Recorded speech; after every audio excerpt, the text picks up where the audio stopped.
大家好，我係婷婷，又同大家睇睇香港嘅最新消息。立法會交通事務委員會星期二開咗一個特別會議，因為政府終於公布咗香港網約車發牌制度嘅最新安排啊！早2年，的士同埋 Uber 嘅爭議一直都未停過，的士嘅牌主又罷工又舉報咁樣，終於令到政府立法規管網約車。聽落去規管 Uber 都係幾合理嘅，咁但係星期一規管嘅政府文件一出，加埋各大傳媒同埋議員嘅放風，規管嘅方向咧就令人相當之擔心啦。信報就爆料，好大機會政府只會發放1萬至到15000個牌照。1萬個牌係咩概念呢？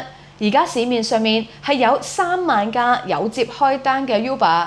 發得1萬個牌，就即係有2萬架車突然喺市面上面消失啊！不單單未來 call 車一定會更加難、更加貴，亦都可能有以千計嘅兼職同埋全職司機失業。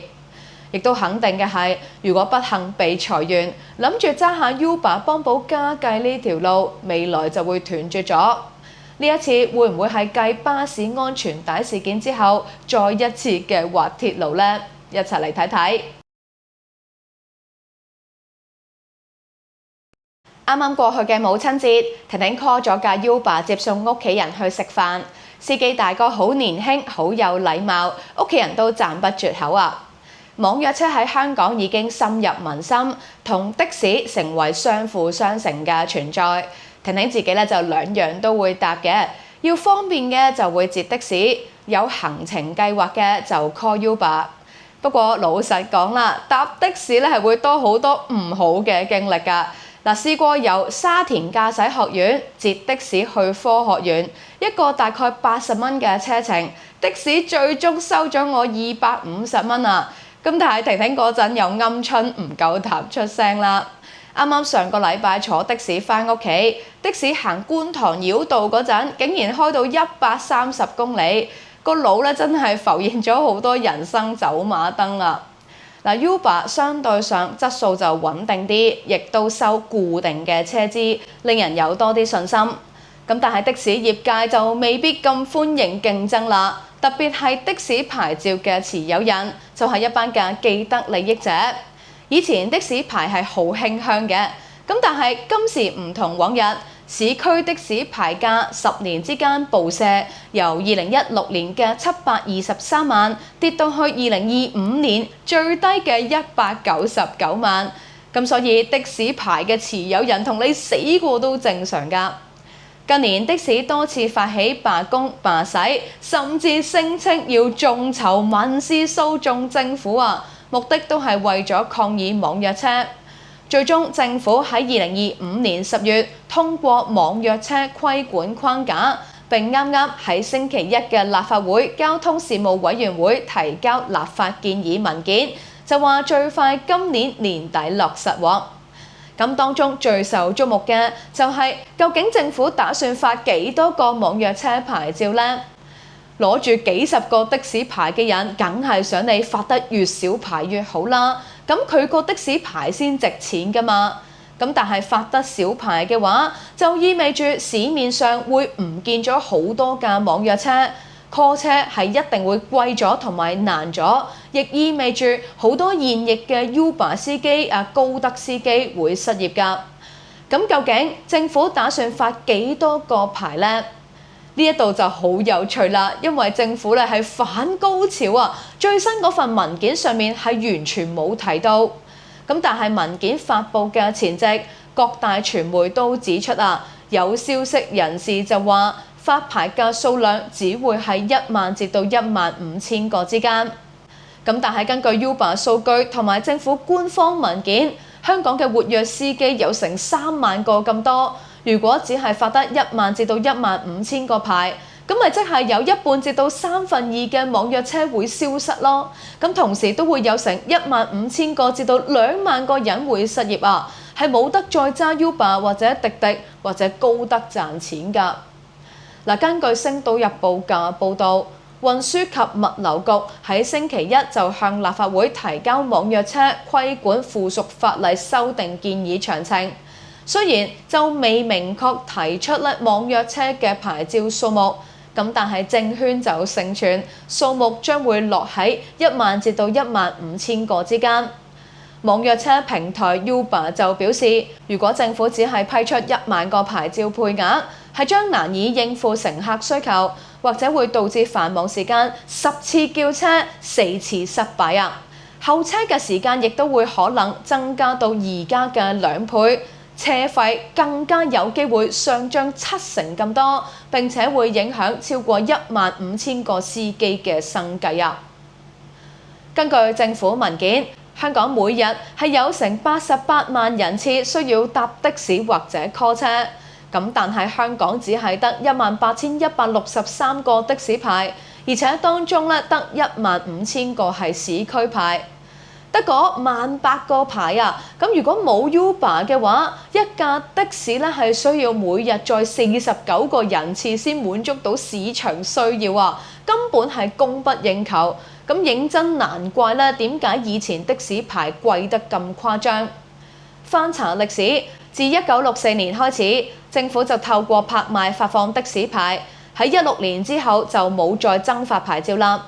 呢啲嘅永久的士牌照係冇附帶服務嘅質素要求嘅，並且可以自由買賣啊。咁逐漸就搞到的士牌成為咗投資工具。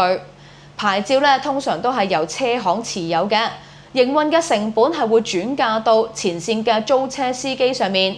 由於牌主係缺乏提升服務嘅誘因，因此就衍生咗的士司機拒載啊、兜路啊或者劏客呢啲嘅行為啦。直至到網約車嘅出現啦，先至令到市場係有啲唔同咗。由於網約車係會先收一個固定嘅車費，咁所以唔會有兜路同埋劏客嘅問題。加上就可以自由加入成為司機啦，就令到行業變得有競爭、有進步。唔少人係願意俾貴少少去搭一啲比較舒適嘅私家車代步嘅。網約車嘅出現啦，對乘客同埋司機都有好處㗎。市面上面多咗車 ，call 車就容易咗，效率就有所提升啦。而司機係可以隨時加入接客，亦都令到唔少人多咗賺錢嘅渠道，亦都成為唔少失業人士嘅救星啊！特別而家經濟唔好啦，度度都裁員，一旦冇咗一份工，好多人一係就短暫送外賣，一係就揸 Uber，短暫嚟講都可以維到生嘅，咁係社會好重要嘅一道防線嚟㗎。政府文件就話啦，而家6成至到7成嘅網約車司機係兼職嚟嘅，每個星期做少過20個小時，有10%至到15%就係全職司機，每個星期做40個鐘嘅。嗱，全職嘅司機當然就係揸 Uber 或者係揸其他網約車開飯啦，兼職嘅司機都可能係因為開工不足所以要進入呢一行㗎。政府如果只係發得嗰1萬個牌嘅話，係會造成2/3嘅人一夜之間冇咗收入啊！而且呢度亦都牽涉另一個好重要嘅問題，就係政府發牌嘅時候，究竟會唔會優先俾而家正在運行緊嘅網約車司機呢？假設政府只係發1萬個牌啦，咁可能坊間個個都會覺得有多個牌唔係咩壞事嚟嘅喎，可能會搞到有5萬個司機係入紙嘅。咁政府打算批俾邊個先呢？定係要抽籤決定呢？咁如果真係玩抽籤嘅話，對而家運行緊嘅 Uber 司機嚟講係一個好大嘅災難嚟㗎。咁係講緊如果佢哋抽唔到呢個籤，係會冇得再繼續工作養家，係要完全依賴運氣睇下抽唔抽得到啊！政府就話有10%至到15%嘅網約車司機係全職司機，咁3萬個司機嘅10%至到15%就即係3000至到4500人㗎咯喎。嗱，如果抽唔到籤嘅話，呢3000幾4000幾人係咪即時冇嘢做呢？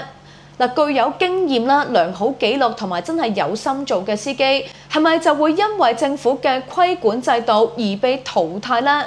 咁對佢哋係咪公平呢？對乘客又係咪好事呢？不過有啲嘅議員似乎就唔係咁睇啦。嗱，根據報道，議員莊豪鋒咧就反對現職嘅網約車司機係獲得優先權喎。佢咧就竟然講到話呢班嘅 Uber 司機以前就偷雞犯法，而家仲容許佢哋犯咗法之後有申請嘅優勢，咁係唔應該咁話喎。咁但係呢一位嘅莊議員咁樣講嘢，有冇考慮過乘客現實 call 車嘅需要呢？有冇考慮過國際城市以及國內嘅城市一樣都係大把網約車呢？有冇考慮過網約車對香港經濟嘅貢獻呢？而且如果以前一街都係所謂你講嘅犯法車咁莊議員而家你係咪批評緊執法者唔做嘢呢？似乎田北辰真係要多多同呢一位嘅徒弟溝通下喎。嗱，而家香港市面上面係有3萬架活躍嘅網約車㗎。咁就算發放3萬個牌照啦，對比的士嘅18000個牌，其實比例都只係1比1.7嘅啫。嗱，對比其他嘅國際同埋中國大城市，上海嘅網約車同埋的士嘅比例係1比2.6。嗱，新加坡咧就係1比4.5，深圳係1比5.9，澳洲坎培拉更加達到1比12.5。香港嘅比例，即使咧發牌係放寬到2萬3萬都好，依然係明顯低於國內同埋國際嘅水平㗎。香港唔係好似政府咁講要向國內學習嘅咩？連國內嘅比例最低都講緊係1比2.6。咁但係香港政府如果只係發1萬個牌嘅話，比例咧只係1比0.5比上海低咗5倍，比深圳低咗12倍。咁香港喺交通效率上面又能唔能夠同國內嘅大城市匹敵呢？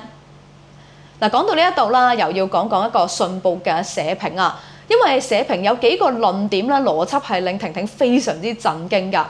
信報星期一嘅社評咧，就以網約車發牌小步快走上限至少1萬平衡利益為題啦，就指出就話雖然 Uber 就建議發3萬個牌呢個比例係比起其他嘅大城市都少啦，但係香港多車，如果大幅增加網約車嘅數目上限，甚至係不設上限嘅話，恐怕只會導致路面交通塞上加塞喎。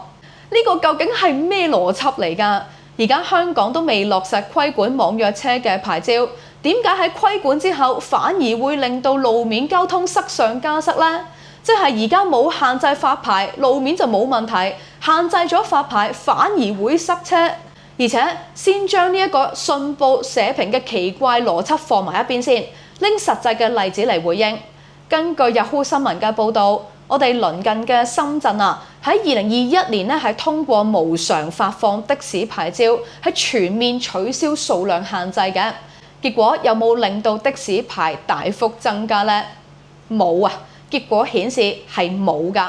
冇限制發放的士牌之後，的士嘅數量穩定係維持喺21000架之間。而且信報社評又講另一個好奇怪嘅觀點，佢就話啦，美國紐約市咧就曾經對網約車嘅服務放任不管啦，結果大批嘅司機加入，網約車嘅數量瞬間由6萬幾輛咧飆升到去10萬輛，遠高於傳統嘅的士牌照嘅1.3萬個，令到紐約市交通異常擠塞。反過來令到的士同埋網約車司機嘅收入驟降，形成多方皆輸嘅局面喎。如果婷婷咧係冇去過紐約嘅話，可能都唔識反駁㗎。咁但係婷婷啱啱上年10月先去完紐約嚟，咁就一定要出聲啦。首先，紐約市咧作為全球嘅市中心，就正如香港嘅中環咁樣，一般嘅交通擠塞係好正常㗎。而且紐約市嘅 Uber 係貴得離晒大譜㗎。25公里嘅車程係可以開價到去1000蚊港紙，係香港嘅差唔多5倍咁多咁試問信報社評咁樣寫法，係咪想香港嘅叫車車資咧係暴升呢？ Uber 嘅平台數據亦都顯示，香港每日最繁忙同埋最淡靜嘅時段咧，需求差距係高達66%，係必須要依賴靈活嘅網約車供應，先可以有效應對乘客嘅急升需求。況且婷婷都諗到另一個觀點，就係如果 Uber 嘅供應減少咗，網約車嘅車費暴增啦，咁變相對於市民嚟講，養車出行嘅性價比咪更加之高咯，咁咪即係推更加之多嘅香港人去買車揸車咯，咁道路係咪會更加擠塞呢？嗱，智慧交通聯盟嘅理事長張欣宇咧，亦都有意見㗎。佢就認為規管嘅首要底線咧，就一定要必須避免管咗之後無車可搭。佢根據政府嘅數據做咗一個逆向嘅推算啦，就話計算過車程同埋網約車以兼職為主啦，每日最少係要有15,200架活躍嘅車輛。考慮到網約車司機流動性高，同時咧要預留車輛維修司機得閒要放假同埋閒置等等嘅緩衝空間，至少係要預留多75%嘅活躍轉化率。咁所以實際應該要發出嘅牌照係要至少去到25,000個。張欣宇就認為任何脫離實際需求嘅發牌數字，最終都會嚴重擾亂市民嘅日常生活。有啲人咧就可能會擔心前線嘅的士司機會唔會生計受到影響㗎？的確咧有啲嘅司機就話：喂，收入係減少咗喎。咁但係啦，婷婷都有個朋友係揸的士，佢咧就有唔同嘅意見啦。朋友就講到話的士咧其實喺經營成本上面係有先天嘅優勢㗎。的士咧使用嘅係免稅嘅專用石油氣，燃料嘅成本相對低。當4月份私家車汽油飆升到去35港紙1公升嘅時候，石油氣嘅價格咧係維持喺3個半港紙嘅低位亦即係話私家車行1000公里要900蚊，但係的士只係需要300蚊，所以成本差咗3倍加上如果喺平台度 call 車，的士嘅成本比起私家車係平好多嘅，係更加容易賺到錢㗎。婷婷就睇過唔少的士大哥喺網上面嘅評論，唔少都話啦，扣除咗所有成本之後，每一更大概可以賺到1000蚊。相信的士司機咧都仍然係有一定嘅優勢㗎。會唔會咧喺限制咗網約車發牌之後，的士就冇得撈呢？似乎呢個可能性真係唔係太大啫喎。講到最後啦，婷婷就覺得其實政府就話規管網約車，相信香港咧冇咩人係會唔同意㗎。行業咧要喺適當嘅情況之下規範化，先可以保障到安全同埋質素㗎嘛。例如政府有講到話網約車平台需要攞牌，平台咧係必須要保存住營運嘅資料嘅妥善記錄，好似一啲嘅車費金額同埋投訴嘅數字等等。加上網約車係一定要人車綁定並且要購買有效嘅第三者風險保險，司機亦都要喺5年之內冇嚴重嘅交通定罪記錄，要考多一個嘅筆試先可以做網約車等等。以上所講嘅呢啲要求，對香港人嚟講肯定係好事嚟㗎啦，直情要舉腳贊成添。咁但係成個網約車嘅發牌數量先係所有問題裏邊最重要嘅一個。香港有成3萬架網約車，如果最終只係發牌1萬至到15000個，相信係好容易會出現問題嘅。會唔會出現下一次嘅巴士安全帶事件呢？真係好難講啦。唔知道各位網友又點睇呢？不妨都可以留言講講，一齊傾下偈。今日婷婷就講到呢度先啦。如果支持婷婷製作更多影片嘅話，歡迎可以免費訂閱咗婷婷嘅頻道，睇多幾個廣告或者睇廣告越長，就係對婷婷最大嘅支持。下節再同大家傾過，拜拜。